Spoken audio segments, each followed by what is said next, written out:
কি রাগ করলা, বলো বিসমিল্লাহ, বলো সুবহানাল্লাহ। এই কথাটা যে ভাইরাল, এটা বললে আমলনামায় গুনাহ উঠে যেতে পারে যে কারণে, এবং কি এটা মারাত্মক একটা বিষয়। দুইটা বিষয় এখানে রয়েছে। আপনারা দেখছেন যে কিছুদিন পর পরই সোশ্যাল মিডিয়াতে একটা ট্রেন্ডিংয়ে আসে, কাঁচা বাদাম থেকে শুরু করে একটার পর একটা ওই কিরে মধু মধু এরকম জিনিস পোলাপান এটা ছড়ায়। তো এই যে একটা দেখলাম ভিডিওতে সোশ্যাল মিডিয়াতে, হাত দেখতেছে গণকের মতো, সে হাত দেখাচ্ছে আর এমন কথা বলতেছে যেটা জীবন সকলের জীবনের সাথে মিলে যেতে পারে।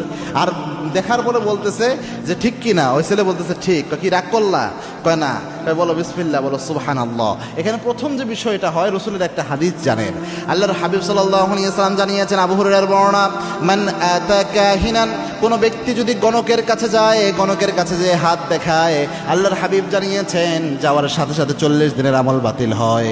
আরেক বর্ণনায় এসেছে, আল্লাহর হাবিব বলেছেন রসুলের উপর যা নাজিল হয়েছে সব কিছু অস্বীকার করার গুনাহ আল্লাহ আমলনামায় দিয়ে দেয়।